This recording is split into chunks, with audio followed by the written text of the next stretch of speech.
Welcome back to my YouTube channel that is Swapna's tutorial.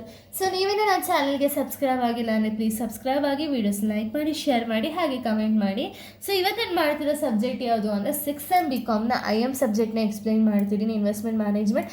ಅದರಲ್ಲಿ chapter 3 ಬಂದುಬಿಟ್ಟು technical analysis ಅನ್ನೋ ಒಂದು ಚಾಪ್ಟರ್ನ ಎಕ್ಸ್ಪ್ಲೈನ್ ಮಾಡ್ತಿದ್ದೀನಿ. ಸೊ ಇದು ಪಾರ್ಟ್ 1 ಆಗಿದೆ, ಚಾಪ್ಟರ್ 3ನ ಪಾರ್ಟ್ 1 ವಿಡಿಯೋ ಆಗಿದೆ. ಸೊ ಇಲ್ಲಿ ನಾವು ಫಸ್ಟು ಚಾಪ್ಟರ್ ನೇಮೇ technical analysis. So technical analysis ಅಂದರೆ ಏನು ಅಂತ ಹೇಳಿ ನಾವು ಫಸ್ಟ್ ತಿಳ್ಕೊಬೇಕಲ್ವಾ.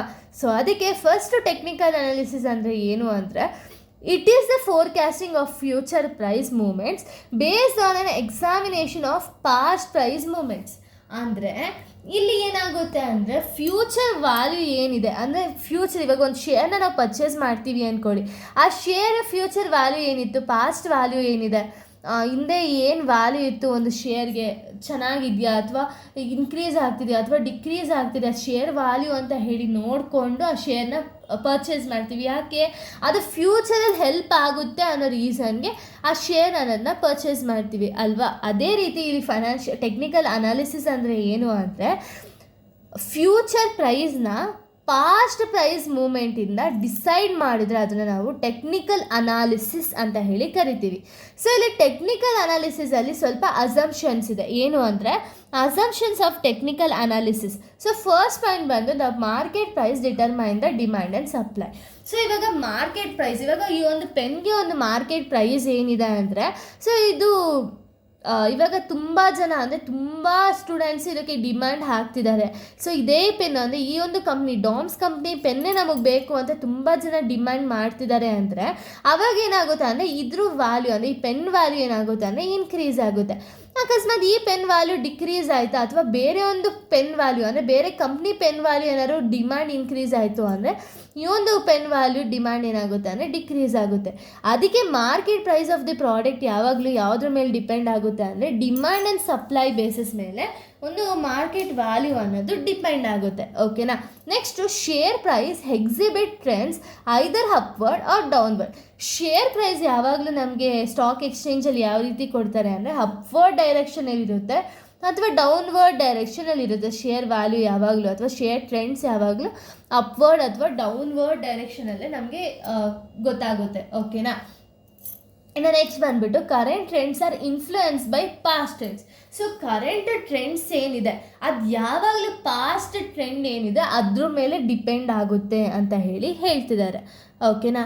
ಸೊ ಇಷ್ಟು ಕೂಡ ಅಸಂಪ್ಷನ್. ಇದು ನಿಮ್ಗೆ ಯೂಶ್ವಲಿ 2 ಮಾರ್ಕ್ಸಿಗೆ ಕೇಳುವಂಥ ಒಂದು ಕ್ವಶನ್ ಆಗಿದೆ. ಇನ್ನು ನಾವು ನೆಕ್ಸ್ಟ್ ಕಾನ್ಸೆಪ್ಟ್ನ ನೋಡೋದಾದರೆ difference between fundamental and technical analysis.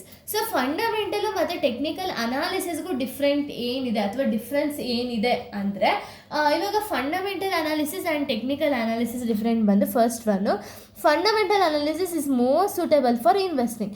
So ಇಲ್ಲಿ ಫಂಡಮೆಂಟಲ್ ಅನಾಲಿಸಿಸ್ ಯಾಕೆ ಯೂಸ್ ಆಗುತ್ತೆ ಅಂದರೆ, ಇನ್ವೆಸ್ಟಿಂಗ್ ಯಾರಾದರೂ ಮಾಡ್ತಿದ್ದಾರೆ ಅಂದರೆ ಅವ್ರಿಗೆ ಫಂಡಮೆಂಟಲ್ ಅನಾಲಿಸಿಸ್ ಅನ್ನೋದು ತುಂಬ ಹೆಲ್ಪ್ಫುಲ್ ಇದೆ.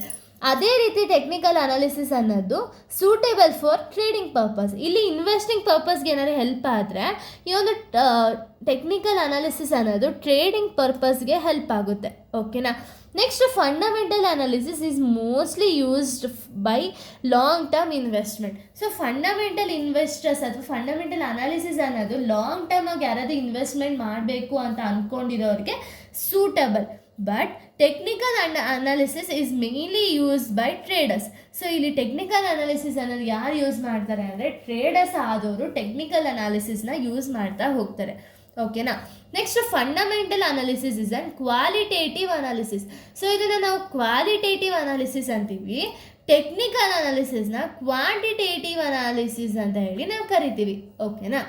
ಸೊ ನೆಕ್ಸ್ಟ್ ಪಾಯಿಂಟ್ನ ನೀವು ನೋಡೋದಾದರೆ it is design to answer what to invest in.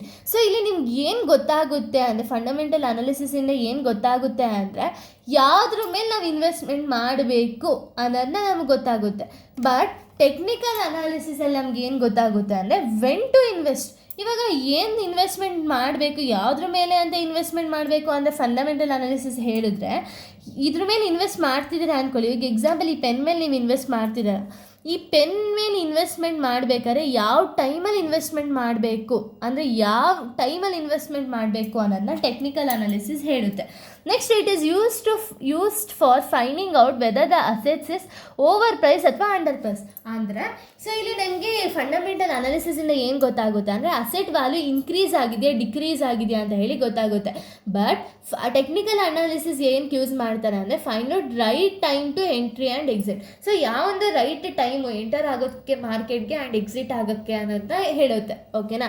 Next fundamental analysis it is applicable for stocks, bonds, derivatives. So ಇಂಥದಕ್ಕೆ ಮಾತ್ರ ಇದು ಅಪ್ಲಿಕೇಬಲ್ ಆಗುತ್ತೆ. ಬಟ್ ಟೆಕ್ನಿಕಲ್ ಅನಾಲಿಸಿಸ್ ಅನ್ನೋದು ಎಲ್ಲ ಅಸೆಟ್ಸ್ಗೂ ಕೂಡ ಅಪ್ಲಿಕೇಬಲ್ ಆಗುತ್ತೆ. ಓಕೆನಾ. ನೆಕ್ಸ್ಟ್ ಈ ಒಂದು ಫಂಡಮೆಂಟಲ್ ಅನಾಲಿಸಿಸ್ ಅನ್ನೋದು ಯಾವಾಗ ಪ್ರಪೋಸ್ಡ್ ಆಯಿತು ಅಂದರೆ 1934 ಬಟ್ ಟೆಕ್ನಿಕಲ್ ಅನಾಲಿಸಿಸ್ ಅನ್ನೋದು 18th ಸೆಂಚುರಿಯಲ್ಲೇ ಇದು ಅನೌನ್ಸ್ ಆಗಿರುತ್ತೆ. ಓಕೆನಾ. ಸೊ ಇಲ್ಲಿಗೆ ಈ ಒಂದು ಪಾರ್ಟ್ 1 ಅನ್ನೋದು ಕಂಪ್ಲೀಟ್ ಆಗುತ್ತೆ. ಪಾರ್ಟ್ 2 ಬಂದುಬಿಟ್ಟು ನಮಗೆ ಇನ್ನು ಈ ಒಂದು ಚಾಪ್ಟರಲ್ಲಿ ಥಿಯರೀಸ್ ಬಂದುಬಿಟ್ಟು ಸ್ವಲ್ಪ ಥಿಯರೀಸ್ ಕೊಟ್ಟಿದ್ದಾರೆ. ಓಕೆನಾ. ಈ ಥಿಯರಿಯಲ್ಲಿ ಸ್ವಲ್ಪ ಟೈಪ್ಸ್ ಆಫ್ ಥಿಯರಿ ಇದೆ. ಎಕ್ಸಾಂಪಲ್ ಡೌ ಥಿಯರಿ ಅಂತ ಹೇಳಿ ಒಂದೊಂದೇ ಥಿಯರೀಸ್ ಇದೆ. ನೆಕ್ಸ್ಟ್ ವಿಡಿಯೋದಲ್ಲಿ ನಾನು ಫಸ್ಟ್ ಡೌ ಥಿಯರಿನ ಎಕ್ಸ್ಪ್ಲೇನ್ ಮಾಡ್ತೀನಿ. ಸೊ ಈ ಒಂದು ವಿಡಿಯೋನ ಇಲ್ಲೇ ಕಂಪ್ಲೀಟ್ ಮಾಡ್ತೀನಿ. So thank you guys, thanks for watching.